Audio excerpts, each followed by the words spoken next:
mengingatkan ku terus.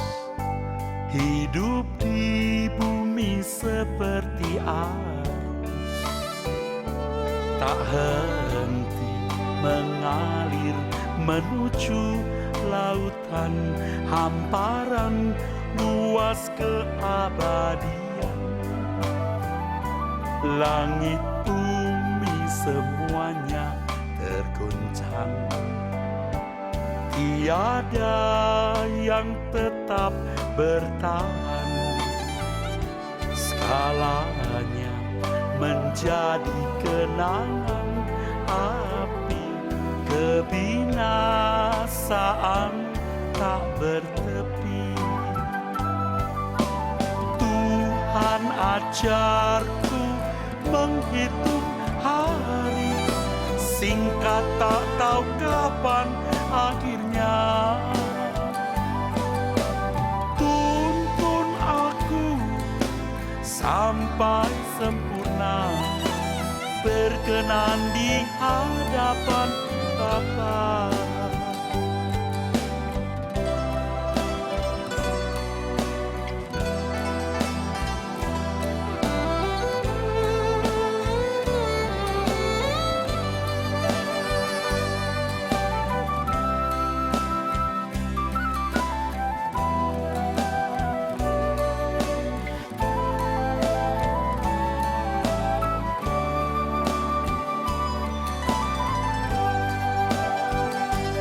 Langit bumi semuanya tergoncang, tiada yang tetap bertahan. Segalanya menjadi kenangan api, kebinasaan tak bertepi. Tuhan ajarku menghitung hari, singkat tak tahu kapan akhirnya. Tuntun aku sampai sempurna, berkenan di hadapan Bapa.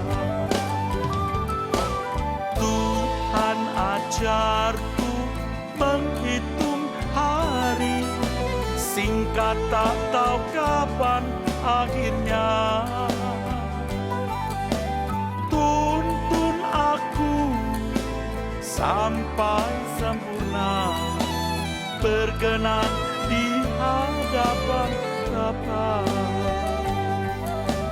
Tuntun aku sampai sempurna, berkenan di hadapan Bapa.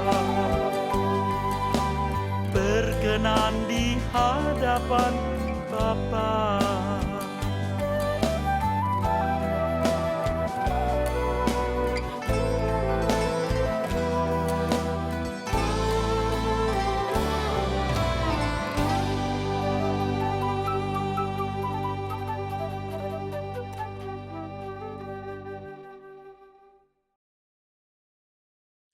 Shalom saudara, senang kembali jumpa dalam program Suara Kebenaran.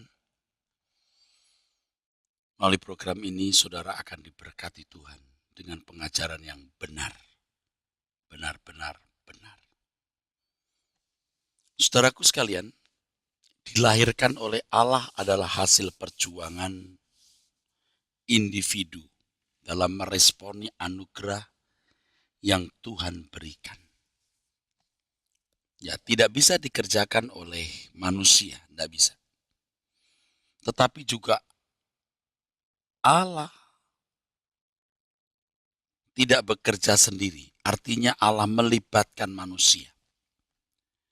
Allah menyediakan anugerah keselamatan, penebusan, dan menyediakan Injil, Roh Kudus yang menuntun kepada segala kebenaran, dan penggarapan Tuhan lewat setiap peristiwa. Lalu manusianya harus merespon.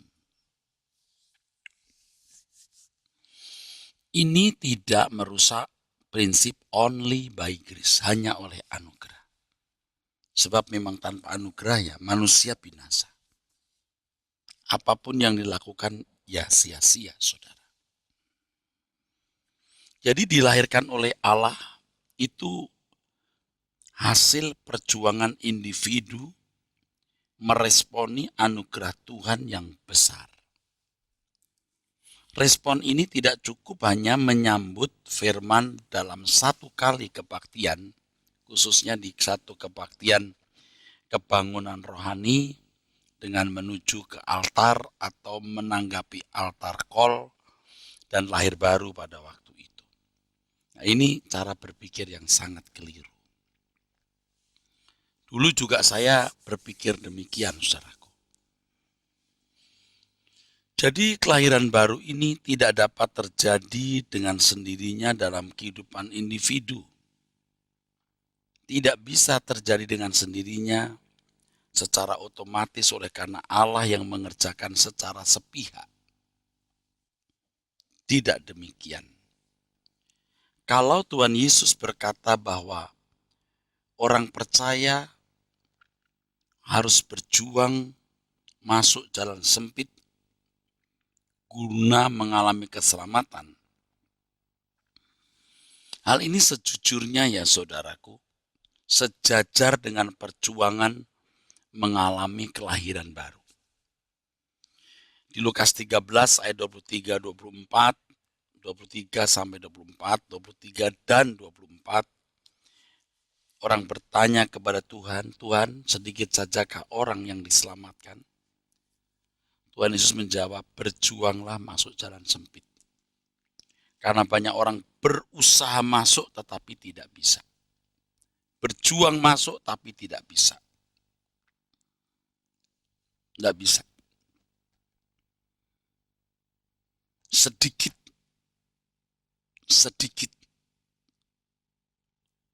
Berjuang masuk tapi nggak bisa. Karena perjuangan itu harus dengan maksimal. Banyak orang berusaha masuk tapi nggak bisa. Hanya sedikit yang selamat. Sedikit yang masuk.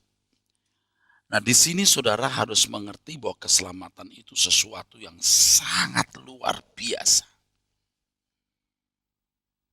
Bukan sekedar terhindar dari neraka masuk surga. Aduh, itu keliru, saudara. Keselamatan itu adalah proses di mana seseorang dikembalikan ke rancangan semula Allah. Berarti orang yang dikembalikan ke rancangan Allah yang semula ini luar biasa. Luar biasa. Nah inilah orang yang mengalami kelahiran baru. Kalau Tuhan Yesus berkata bahwa orang percaya harus berjuang masuk jalan sempit, karena sedikit orang yang selamat, jangan ditafsirkan macam-macam, itu sudah jelas. Saya kadang-kadang nggak ngerti, tega-teganya loh orang kok merusak dan merubah itu ayat firman Tuhan. Tega-teganya loh. Jelaskan kalau Tuhan berkata berjuanglah, agonizeste, begini teks aslinya. Itu kan ada perjuangan. Kok bisa loh dianggap gampang gitu? Ini kan rata-rata ini orang-orang Kristen ini. Saya tidak bicara mengenai orang beragama lain, saudara. Konteks saya ini masih keluarga Kristen. Kok gampang gitu loh masuk surga? Keselamatan itu kan luar biasa di mana orang dikembalikan ke rancangan semula. Jadi luar biasa. Itulah sebabnya Tuhan Yesus mengatakan kepada Nikodemus, kamu harus dilahirkan kembali. Adalah tidak mungkin kalau hal dilahirkan kembali bisa terjadi dari satu pihak saja, dalam hal ini Allah. Harus ada dua pihak yang aktif. Tindakan dua pihak. Kita pasti, Allah juga. Atau Allah dan kita juga. Kalau Allah menyediakan fasilitas keselamatan, itu sudah selesai. Di kayu salib Tuhan Yesus kerjakan. Injil disediakan, Roh Kudus diutus. Dan Allah akan menggarap setiap individu yang mengasihi Tuhan melalui segala peristiwa kehidupan yang terjadi. Ini tidak bisa tidak diresponi, saudaraku. Nah, ada orang berpikir bahwa dilahirkan baru dulu, jebret, mistis ya. Lalu baru dipimpin. Nah, kalau Tuhan berkata berjuanglah masuk jalan sempit, itu kan tidak ada peristiwa gampangan dulu. Memang harus berjuang untuk bisa masuk. Loh, gimana sih kok bisa dipahami sebagai jebret, lahir baru, gampang. Allah yang mengerjakan di luar kesadaran, di luar kehendak, di luar respon manusia. Ini sudah rusak sekali pengertian itu, saudara. Kalau kita membandingkan kisah Nikodemus dengan orang kaya di Matius pasal 19, ayat 21 sampai 26. Orang kaya yang datang kepada Tuhan ingin supaya memperoleh hidup yang kekal, berkata, Tuhan, apa yang harus kulakukan supaya aku beroleh hidup yang kekal? Tuhan menunjukkan jalannya. Kamu harus ini. Kamu harus ini. Tunjukkan. Lakukan hukum. Hormati orang tuamu, jangan membunuh, jangan berzina, jangan mencuri, dan seterusnya. Orang itu sudah melakukan, saudaraku. Jadi kalau dilihat dari ukuran beragama, dia sudah berkualitas. Di sini kita melihat bahwa Tuhan Yesus jelas tidak mengatakan bahwa agama itu buruk loh. Tidak. Ketika orang itu bertanya apa yang harus dilakukannya untuk memperoleh hidup yang kekal, artinya memperoleh hidup yang berkualitas. Ia tidak, maksud saya Tuhan Yesus tidak menunjukkan jalan lain loh. Tuhan menunjukkan bagaimana ia harus hidup menurut hukum. Nah, saya nggak ngerti orang-orang Kristen yang kadang-kadang menganggap agama itu sampah. Lalu menjadi Kristen itu gampang masuk surga. Beragama dengan baik itu juga ada sulit, saudara. Beragama dengan baik itu juga ada sulit, saudara. Dan Tuhan menunjukkan kalau kau beragama dengan baik, kamu berkualitas. Tetapi ketika orang itu berkata, Tuhan, aku sudah mencapainya. Kurang apa lagi? Nah, Tuhan menunjukkan kepadanya yang lebih berkualitas. Jual segala milikmu, bagikan kepada orang miskin, datang kemari, ikutlah aku.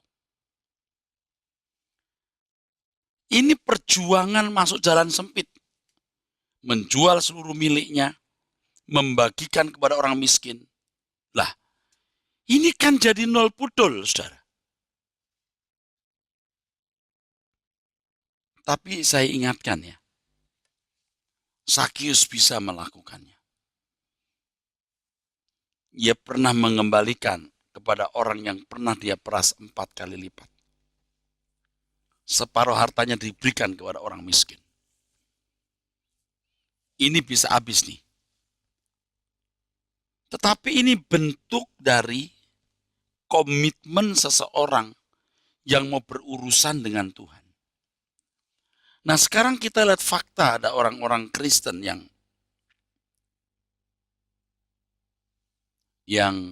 beragama saja juga sudah belum benar. Nah, buktinya ada koruptor-koruptor yang namanya itu Kristen. Dan ternyata memang Kristen.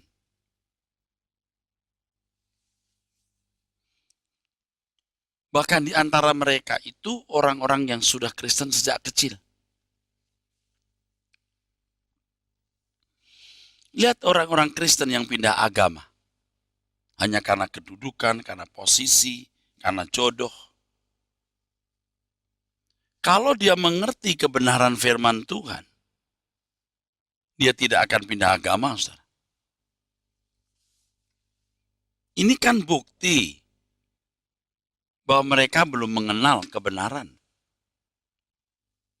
Mereka begitu mudah berkhianat kepada Tuhan Yesus. Mari saya tunjukkan bukti yang lain. Di kantong-kantong Kristen, ternyata juga terjadi praktek-praktek amoral. Seperti pelacuran, meningkatnya pecandu narkoba, lalu eskalasi korban HIV atau penderita HIV. Beragama saja belum benar, apalagi sempurna seperti Bapa di surga. Ini keselamatan Kristian ini, bukan agama. Tapi agama saja belum benar, bagaimana menjadi sempurna? Nah, ada orang-orang yang berkata kita diselamatkan bukan karena perbuatan baik. Nah, ini yang merusak. Jadi seakan-akan perbuatan baik itu tidak ada nilainya. Saudara mesti ingat pada waktu Tuhan Yesus memberitakan Injil di kerajaan Allah, mereka sudah melewati tahapan jadi orang beragama. Jadi orang beragama yang kurang baik, oke, anggap kurang baik, dan memang kurang baik. Yohanes Pembaptis datang minta mereka dibaptis ulang. Biasanya yang dibaptis itu hanya orang-orang non-Yahudi yang masuk Yahudi, yang disebut proselit. Tetapi sekarang bukan hanya orang proselit, orang di luar orang Yahudi yang masuk agama Yahudi yang ditefilah, dibaptis. Orang Yahudi sendiri juga harus dibaptis supaya memiliki atau menunjukkan buah pertobatannya yang benar. Buah pertobatannya yang sejati. Jelas. Supaya menunjukkan buah pertobatannya yang sejati. Jelas. Setelah itu baru mereka mendengar Injil kerajaan surga. Jadi Injil itu diberitakan pada mulanya memang untuk orang-orang beragama yang sudah secara moral baik. Oh, ketat sekali di Israel, saudara. Kedapatan orang berbuat zina itu dilempari batu sampai mati. Tetapi untuk masuk keselamatan dalam Tuhan Yesus Kristus, Tuhan mengatakan, sukar. Banyak orang berusaha tapi tidak bisa masuk. Tidak bisa. Hanya sedikit orang. Pasti orang yang sangat sungguh-sungguh. Jadi kita bisa mengerti mengapa Tuhan Yesus berkata lebih mudah seekor unta masuk lubang jarum daripada orang kaya masuk surga. Jadi jangan menganggap gampang. Masuk surga jangan dianggap gampang.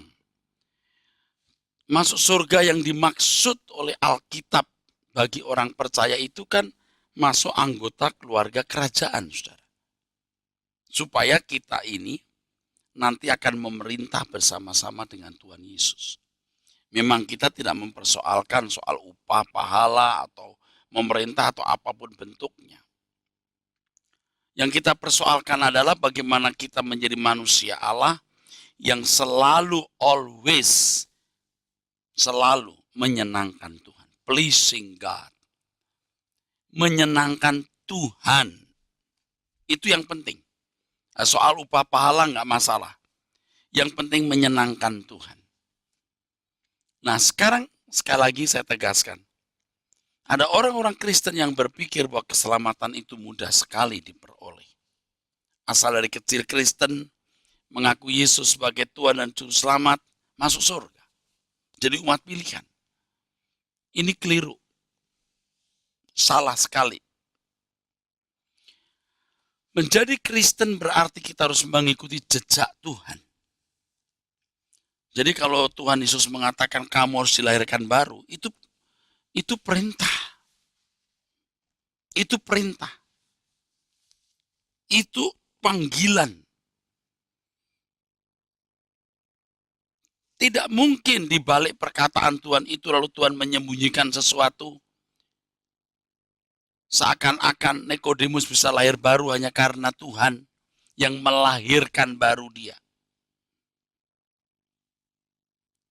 Kalau misalnya ada perintah bawa barang itu ke sini ya, berarti orang itu bertanggung jawab melakukan tindakan membawa barang itu.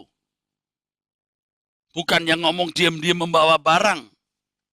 Atau membuat dia di luar kesadaran mengambil barang tersebut. Ini kan tidak make sense, tidak logis, ngawur sekali. Kalau Tuhan berkata kamu harus dilahirkan baru, itu berarti ada respon, ada tindakan dari manusia untuk mengalami kelahiran baru. Kalau Tuhan berkata berjuanglah masuk jalan sempit, berarti ada tindakan konkret dari seseorang untuk mencapai keselamatan. Jadi kalau keselamatan bukan karena perbuatan baik, kalimat itu harus dipahami dengan benar. Dalam konteks orang Yahudi, mereka yakin bahwa perbuatan baik dengan melakukan hukum Taurat, satu-satunya jalan dibenarkan oleh Allah. Jadi banyak orang berpikir, gampang saja deh, percaya Tuhan Yesus nanti lahir baru. Saudaraku sekalian, ternyata untuk bisa selamat, yang dalam konteks kita ini bisa mengalami kelahiran baru, harus ada perjuangan. Filipi 3:8, Paulus mengatakan apa? Malahan segala sesuatu kuanggap rugi karena pengenalan akan Kristus Yesus Tuanku lebih mulia daripada semuanya. Oleh karena dialah aku telah melepaskan semuanya itu dan menganggapnya sampah supaya aku memperoleh Kristus. Coba perhatikan ini. Supaya aku memperoleh Kristus. Dia harus melepaskan segala sesuatu. Ini barter. Kan jelas. Dari pernyataan ini kita menyimpulkan satu hal yang jujur sekali. Seseorang tidak akan memperoleh Kristus kalau tidak melepaskan segala sesuatu. Anda mau ngomong apa? Kalau seseorang tidak melepaskan segala sesuatu, artinya masih berharap dunia dapat membahagiakan hidupnya, maka ia masuk proses dilahirkan oleh dunia. Nah, ini. Kalau seseorang tidak melepaskan segala sesuatu, artinya terikat dengan perkara dunia, masih berharap dunia dapat membahagiakan hidupnya, maka ia masuk proses dilahirkan oleh dunia. Sebaliknya, kalau seseorang melepaskan segala sesuatu dan menilai dunia tidak bisa membahagiakan dirinya, maka ia masuk proses dilahirkan oleh Allah. Jadi kalau dalam masa tertentu seseorang terus-menerus dalam ikatan belenggu percintaan dunia, terus-menerus, maka ia menjadi orang yang serupa dengan dunia ini. Ya, jadi serupa dengan dunia ini, saudaraku. Jadi kalau orang terus-menerus dalam ikatan belenggu dunia, belenggu percintaan dunia, maka ia akan menjadi serupa dengan dunia ini. Tetapi kalau seseorang berani melepaskan segala sesuatu, artinya tidak berharap kebahagiaan dunia ini, maka melalui proses dalam durasi waktu tertentu, ia dilahirkan oleh Allah. Nah, masuk jalan sempit. Ini sama dengan ketika harus melepaskan segala sesuatu, melepaskan hasrat minat yang sudah mengakar di dalam hidup selama belasan bahkan puluhan tahun. Ini jalan sukarnya. Tetapi saudara tidak ada pilihan lain. Kalau memang orang mau mengalami kelahiran baru atau dilahirkan oleh Allah, dia harus menanggalkan semua keinginan, menanggalkan semua percintaan dunia. Tidak bisa tidak. No choice. Harus dilepaskan, harus ditinggalkan. Tidak bisa enggak. Ya, ini hal yang mutlak, hal yang pasti, hal yang tidak bisa dihindari. Pasti harus begitu. Ini yang menjadi hal yang harus kita lakukan, saudara. Tidak bisa enggak. Sayang sekali banyak orang yang tidak peduli akan hal ini, saudara. Orang anggap remeh, saudaraku. Pokoknya sudah jadi Kristen, dia menikmati dunia seperti anak dunia lalu merasa sudah lahir baru. Wah. Dan tidak ada yang mengingatkan mereka bahwa sebenarnya mereka belum lahir baru.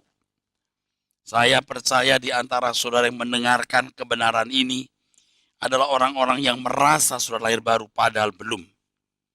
Anda tidak bisa mengalami kelahiran baru tanpa melepaskan segala sesuatu. Tidak akan pernah bisa selamat tanpa melepaskan segala sesuatu. Maka kalau Tuhan berkata kamu tak dapat mengabdi kepada dua Tuhan, itu strict banget, saudara. Strict, jadi hidup hanya untuk Tuhan. Hidup hanya untuk diubahkan menjadi manusia Allah. Hidup hanya untuk fokus dikembalikan ke rancangan semula. Sehingga baik makan atau minum atau melakukan sesuatu yang lain, semua dilakukan untuk kemuliaan Tuhan. Semua dilakukan hanya untuk Tuhan semata-mata. Di sini dibutuhkan ketekunan. Ketekunan. Memang saudaraku, satu hal yang tidak bisa dibantah dan kita harus menerima bahwa titik kapan seseorang mengalami kelahiran baru itu misteri. Memang misteri. Ketika orang berani melepaskan kesenangan dunia, ikatan-ikatan dunia, dia berpikir dunia bukan rumahnya. Fokusnya langit baru, bumi baru. Bagaimana ia tidak berharap lagi dunia dapat membahagiakan dirinya. Dia hanya ingin menjadi manusia yang menyenangkan hati Tuhan. Walaupun ketika punya komitmen itu dia belum sempurna. Tapi dia bisa mengasihi Tuhan. Maka Tuhan menggarap dia. Terus menggarap. Sampai titik tidak balik. Point of no return. Sampai titik tidak balik. Nah sampai itu, tidak balik itu saudaraku sekalian. Orang mengalami kelahiran baru. Dan itu misteri. Itu saya akui misteri. Memang misteri. Kalau zaman dulu, ibu-ibu juga tidak tahu kapan akan melahirkan, bukan? Tapi pasti ada gejala-gejalanya. Orang yang mengalami kelahiran baru itu punya gejala-gejala. Yaitu hidupnya pasti diubah secara total, secara radikal, luar biasa. Baru dia mengalami kelahiran baru. Saya berharap saudara-saudara sekalian apa yang saya sampaikan ini saudara serap. Ini benar. Ini benar. Di sini saudara akan mengerti panggilan hidup saudara. Bahwa kekristenan bukan agama, bukan jalan mudah, tetapi jalan sukar, jalan hidup, di mana orang mencapai kesempurnaan Kristiani.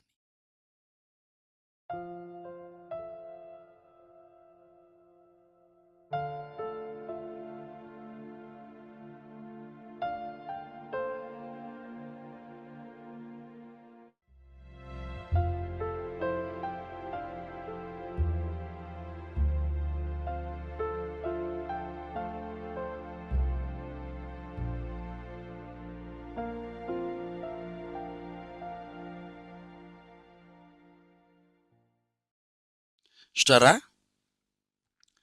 hanya orang yang dilahirkan oleh Allah yang dapat mencapai kehidupan sebagai anak-anak Allah. Jadi sebutan anak Allah itu tidak mudah, tidak sederhana, saudaraku. Bukan karena menjadi Kristen lalu jadi anak Allah. Bagaimana dengan orang yang jadi dari kecil Kristen? Ya, lalu otomatis jadi anak Allah ya. Dan di antara mereka ada yang pindah agama dengan mudah, melakukan berbagai kejahatan-kejahatan. Anak Allah itu not just status, bukan hanya status. Bukan hanya sekedar status, but existence. Sebuah eksistensi. Eksistensi.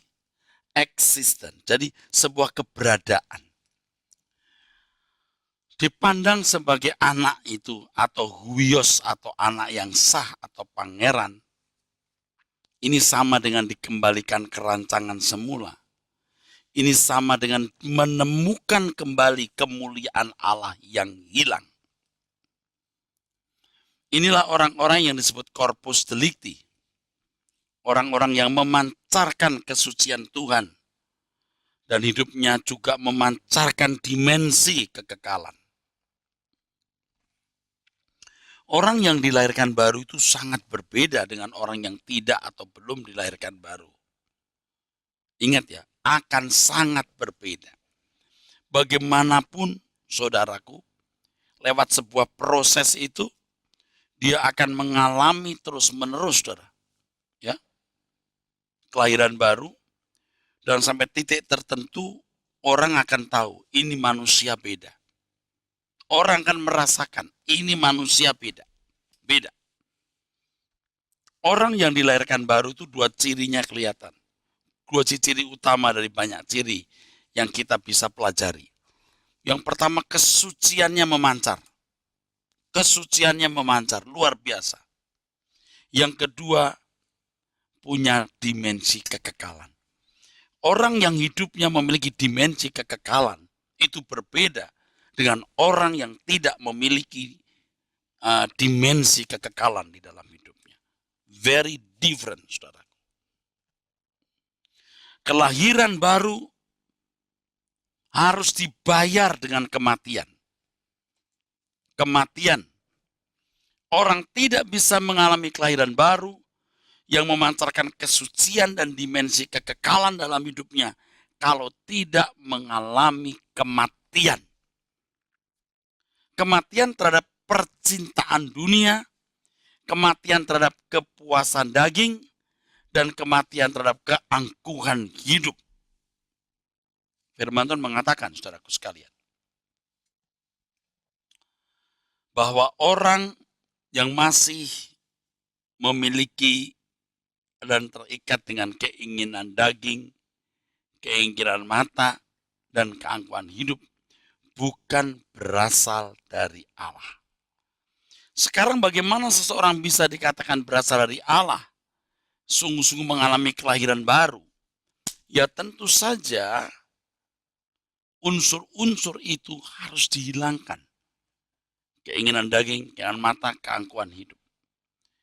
Keinginan daging bukan berarti semua yang berbau daging itu salah. Artinya ya makan minum juga berunsur daging, seks itu kudus. Lalu gimana? Tentu segala sesuatu yang dilakukan oleh daging ini yang tidak sesuai kehendak Allah, itu keinginan daging. Makan tidak salah, tapi kalau makan berlebihan jadi salah. Seks itu kudus, tapi kalau dengan dengan sembarang orang atau dengan orang yang tidak terikat perkawinan dengan dirinya, itu salah. Kelahiran baru harus dibayar dengan kematian. Sebab tanpa kematian tidak ada kehidupan. Nah sekarang bagaimana orang-orang yang merasa sudah lahir baru tanpa mengalami kematian di dalam dirinya? Kasih akan Bapa bukan hanya sampai pada pemeliharaan atas kehidupan jasmani di bumi, tetapi kelahiran baru yang membuat seseorang bisa tinggal bersama dengan Tuhan di keabadian. Jadi kalau Anda berkata Allah itu baik, Allah itu luar biasa baik, oh amin. Tetapi jangan hanya dikaitkan dengan pemenuhan kebutuhan jasmani. Pemeliharaan Allah bukan hanya sampai pada pemeliharaan kebutuhan jasmani. Tuhan juga melahirkan baru seseorang, melayakkan dia menjadi anak Allah, sempurna seperti Bapa, tidak bercela. Nah ini yang dikehendaki Allah. Itulah sebabnya di dalam Roma pasal 6 ayat yang keempat, baptisan air itu lambang kematian. Ketika seseorang dibaptis, dia harus berani menerima kematian dirinya. Kematian dari manusia lama dan hidup dalam hidup yang baru. Tanpa kematian tidak ada kehidupan. Tanpa kematian tidak ada kelahiran baru. Saudaraku sekalian, ini satu hal yang memang harus diperjuangkan. Sebab apa? Yang tidak gampang mematikan ambisi, keinginan, cita-cita, daging, apapun yang selama ini sudah terbiasa dinikmati. Harus dilepaskan, tidak gampang. Tetapi tidak ada pilihan. Tidak ada pilihan lagi. Harus sungguh-sungguh mengalami itu. Berulang-ulang saya menjelaskan hal ini, saudaraku sekalian, bahwa ini bukan mistik, tapi proses. Bahwa kita dilahirkan oleh firman. Tanpa firman, seseorang tidak dapat dilahirkan oleh Allah. Dilahirkan oleh Allah berarti juga dimerdekakan oleh kebenaran. Dimerdekakan dari dosa. Hidup dalam kebenaran. Orang yang terbelenggu adalah orang yang belum dilahirkan baru. Belum dilahirkan oleh Allah. Firman Tuhan katakan bahwa orang yang masih berbuat dosa adalah hamba dosa. Dalam hal ini disyaratkan bahwa orang yang dilahirkan oleh Allah tidak berbuat dosa lagi. Dulu saya tidak berani mengatakan ini, saudara. Bagaimana tidak berbuat dosa lagi kita masih bikin dosa. Tetapi seiring dengan perjalanan waktu, kita menyadari bahwa memang gak ada pilihan. Orang percaya harus hidup tidak bercacat, tidak bercela. Jadi berangkat dari 1 Petrus 1:23 bahwa kita dilahirkan oleh firman, berarti tanpa firman seseorang tidak dapat dilahirkan oleh Allah. Dilahirkan oleh firman juga sama dengan dimerdekakan oleh kebenaran. Yohanes 8 ayat 31 sampai 36.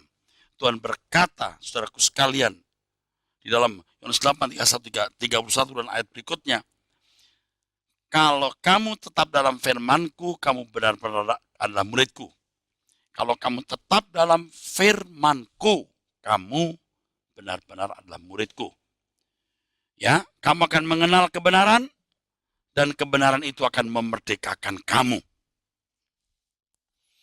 Jadi kebenaran memerdekakan. Itu tidak seketika jebret merdeka. Enggak, proses. Ini paralel dengan kelahiran baru. Jadi saya sedih kalau ya sekarang saya udah tahu ya, dulu saya tidak tahu. KKR orang maju ke depan, terus terima Yesus, setelah itu baru sekarang saya sudah bebas. Sekarang saya sudah bebas. Emosi semata-mata, saudara. Belum. Itu baru first commitment. Itu baru komitmen awal. Itu baru komitmen awal. Jadi belum bisa dikatakan bahwa dia bebas. Alkitab tidak mengatakan begitu kok. Tetap dalam firman baru kamu mengenal kebenaran. Baru kebenaran memerdekakan kamu. Tetap dalam firman-Ku betul-betul jadi murid. Artinya dibentuk, dididik oleh Tuhan. Baru mengenal kebenaran. Baru kebenaran memerdekakannya. Itu clear. Jelas sekali, saudaraku. Nah, ini very clear, jelas. Dari hal itu, seseorang betul-betul dimerdekakan dari dosa. Dimerdekakan dari dosa artinya seseorang tidak berbuat dosa lagi. Dulu kalau saya tertumbuk ayat ini ditanya, Pak, ini kan firman ya Pak. Katanya orang yang dilahirkan oleh Allah tidak berbuat dosa lagi. Jawaban saya, oh ya, tapi maksudnya bla bla bla bla bla bla bla bla bla. Kita tidak bisa sempurna di bumi ini, kita sempurna nanti di surga. Loh, tidak berbuat dosa lagi itu tidak berbuat dosa di bumi loh. Dosa di sini artinya kemelesetan, saudaraku. Kemelesetan itu tidak kena sasaran atau hamartia dalam bahasa Yunani. Artinya setelah kita mengalami kelahiran baru, kita berjuang, kita dimerdekakan oleh kebenaran. Ada ketepatan dalam bertindak, ketepatan dalam mengambil keputusan, ketepatan dalam berpikir. Ya, ketepatan. Dan ini tidak bisa dialami semua orang. hanya orang yang mengalami kelahiran baru. Nah, masalahnya memang bagaimana seseorang tetap dalam firman sehingga mengerti kebenaran. Ya tidak bisa tidak. Harus ada aktivitas individu, saudara. Saudara yang harus memacu, saudara harus memaksa diri saudara untuk itu. Pacu. Aku memilih Tuhan, aku mau mencari Tuhan. Baru saudara belajar firman tiap hari, buka Alkitab, datang ke pendalaman Alkitab, datang ke pertemuan suara kebenaran, terus menyerap, sampai firman Tuhan itu menjadi kebutuhan, bukan kewajiban. Kalau dulu ke gereja lah supaya kita bisa ya diberkati. Jadi ke gereja itu bukan karena kebutuhan, karena kewajiban. Nah ini kesetiaannya rendah orang-orang seperti ini. Kalau aku ke gereja, bukan gereja yang membutuhkan diriku. Aku yang membutuhkan gereja. Lewat firman yang disampaikan di gereja itu, aku diubah menjadi manusia Allah. Aku diubah menjadi manusia baru di dalam Tuhan. Nah, ini saudaraku sekalian. Mestinya kita begitu. Baru itu benar, saudaraku. Sayang banyak orang tidak ngerti, saudaraku. Banyak orang tidak tahu, sayang saudaraku sekalian. Nggak ngerti, saudaraku. Banyak orang tidak tahu, banyak orang nggak ngerti, saudara. Jadi, menganggap Kristen itu gampangan gitu, saudara. Akhirnya tidak mengenal keselamatan dengan benar. Kalau saya hubungkan penjelasan saya dengan Lukas 16 ayat 11, ini lebih rumit lagi. Tapi akan lebih clear. Begini, saudara. Tuhan berkata, kalau kamu tetap dalam firman-Ku, kamu benar-benar murid-Ku, kamu akan mengenal kebenaran, kebenaran akan memerdekakan kamu. Ya kan? Tapi masalahnya sekarang, kalau tadi saya menjawab, bagaimana orang bisa dilahirkan baru ya karena oleh firman. Bagaimana orang bisa mengerti mendengar firman ya harus tekun. Tapi tekun kalau nggak ngerti bisa nggak? Bisa. Bagaimana tekun tapi bisa mengerti? Nah ini Lukas 16 ayat 11 mengatakan, kalau kamu tidak setia dalam hal mamon yang tidak jujur, kamu tidak akan dipercayai menerima harta yang sesungguhnya. Kalau kamu soal materi sudah tidak benar, artinya masih terikat materi, masih berharap dunia membahagiakan, terikat dengan kekayaan dan lain-lain, kamu tidak akan bisa mengerti kebenaran. Jadi mengerti kebenaran pun, saudaraku, harus tidak terikat dengan dunia. Kalau hanya belajar Alkitab, tapi hatinya mencintai dunia, pikirannya tidak akan terbuka mengenal kebenaran yang murni dari Alkitab. Never, tidak akan pernah. Buktinya Anda melihat, orang-orang yang sekolah teologi S1, S2, S3, tetap dalam pelajaran Alkitab, belajar Alkitab terus, tetap dalam firman, tetapi tidak melepaskan diri dari ikatan dunia.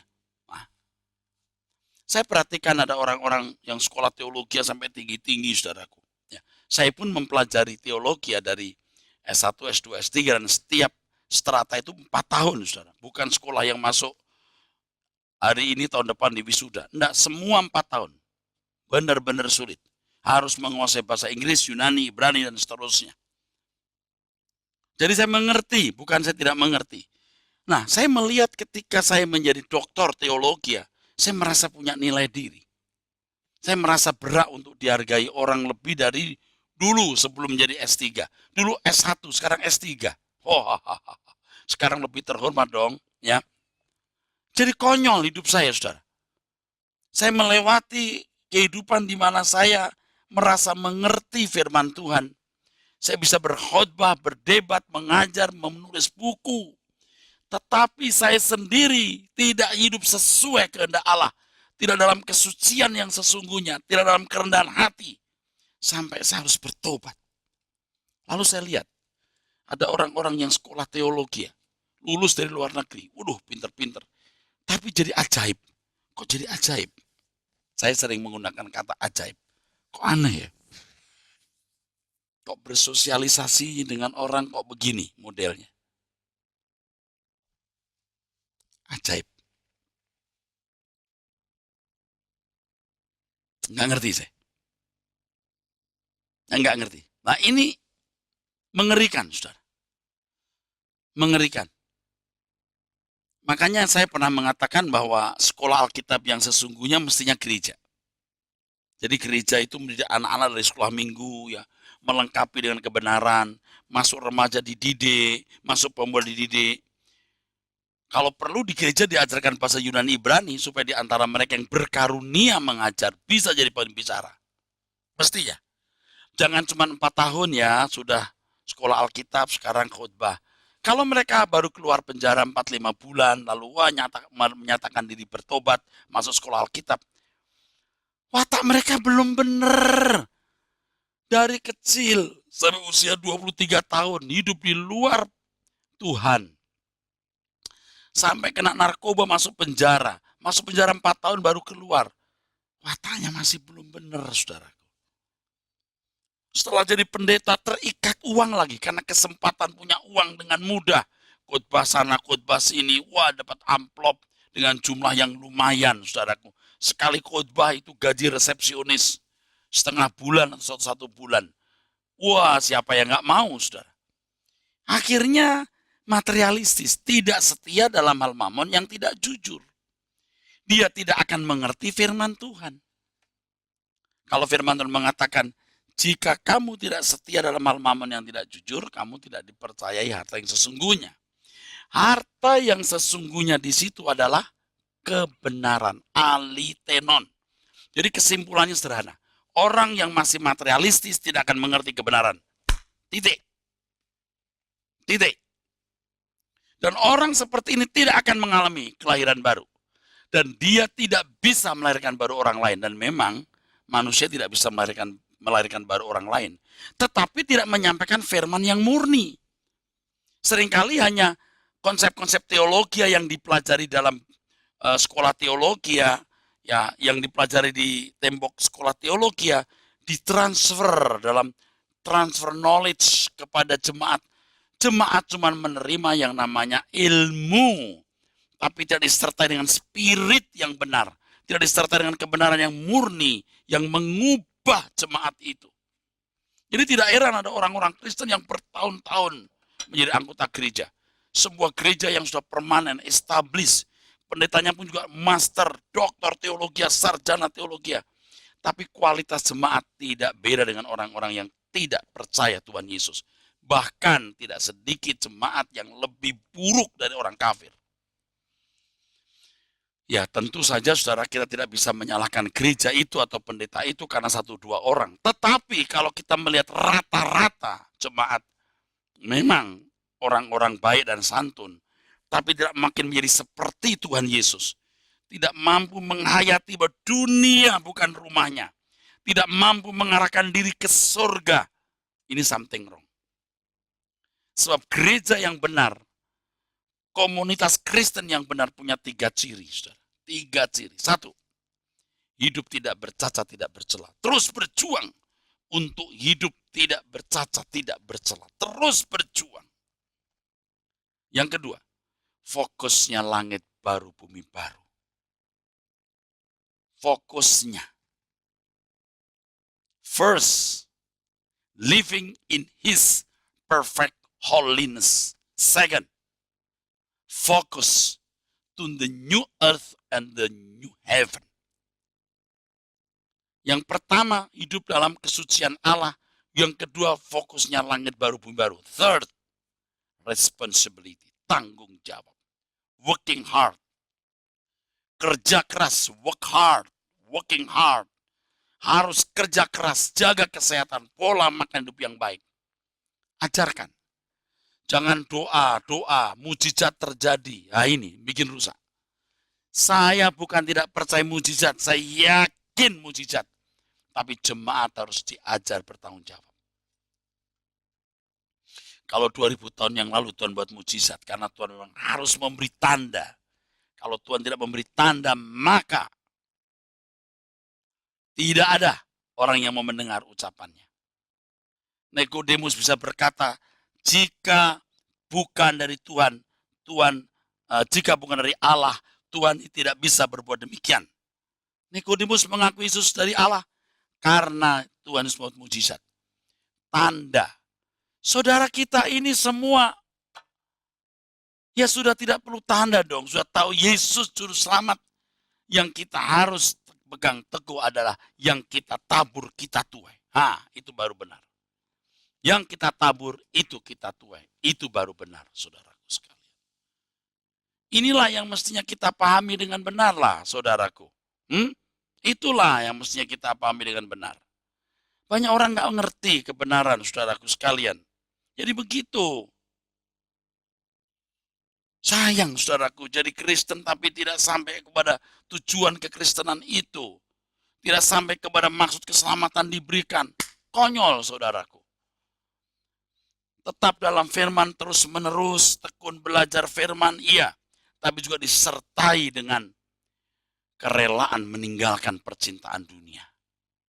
Baru firman bertumbuh. Baru bisa dilahirkan oleh firman. Kelahiran baru itu. Jadi pikiran yang dulu pikiran duniawi, sekarang pikiran rohani. Itu kan tidak sulapan gitu, saudaraku. Tolong ya, mesti mengerti, bukan sulapan. Dari pikiran duniawi, dari filosofi duniawi, diubah jadi pikiran Allah, jadi filosofi Tuhan. Ini kan proses, tidak enggak begitu, proses. Terus sampai lenyap. Di sini betapa besar peran seorang pembicara di mimbar, saudara. Gereja tidak boleh hanya menjadi tempat orang mengadakan misa atau kebaktian atau seremonial. Gereja tempat di mana firman Tuhan diajarkan. Gereja tempat di mana pikiran jemaat dibuka. Jadi jemaat mengalami proses kelahiran baru yang nyata. Proses kelahiran baru yang nyata dari hari ke hari. Maksud saya adalah setiap hari, setiap kebaktian ada saja orang yang dilahirkan baru. Ya. Terus mendengar firman, tas. Ibarat telur itu pecah, tas. Itu misteri memang, seperti yang tadi sudah saya kemukakan. Namun buah-buah hidup orang yang dilahirkan baru nampak. Yaitu bagaimana seseorang akan menunjukkan, menampilkan, memperagakan pribadi anak Allah dalam hidupnya. Saudaraku, betapa mahal kebenaran firman Tuhan yang bisa melahirkan baru seseorang. Ya, banyak pemberitaan firman yang sebenarnya bukan firman Tuhan yang murni. Tidak beda dengan para motivator menyampaikan ide-ide pemikirannya yang ya hanya menyentuh mental, belum menyentuh roh. Biasanya kalau orang hanya pungut ayat-ayat perjanjian lama, lalu mengartikannya tertentu, lalu mengenakan dalam hidup orang Kristen. Tidak beda dengan motivator. Injil yang diajarkan Tuhan Yesus. Hidup Tuhan Yesus itu sendirilah yang harus menjadi pola teladan kita. Kiranya kebenaran ini memberkati kita semua. Sola Gracia.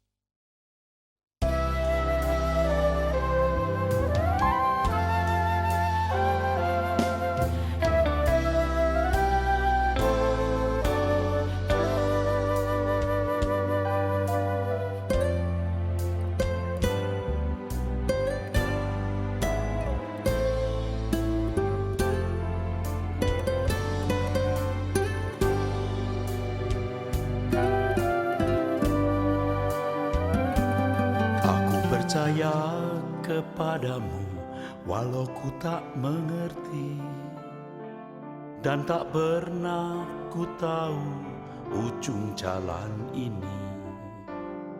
Namun ku tetap percaya Kau yang memanggilku setia, memandu langkahku berlabuh di sana.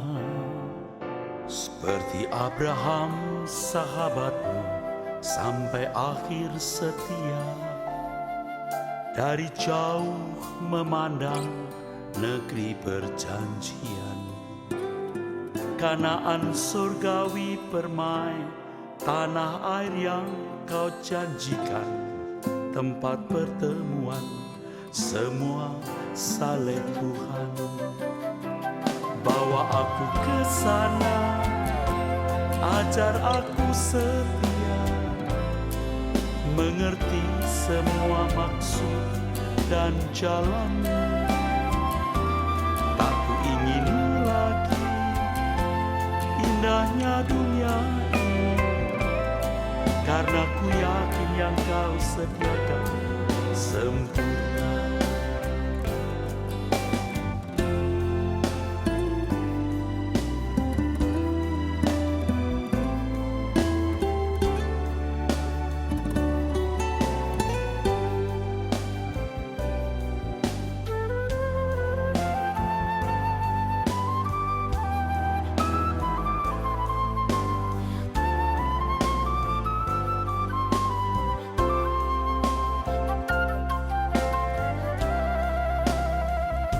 Seperti Abraham sahabatku, sampai akhir setia.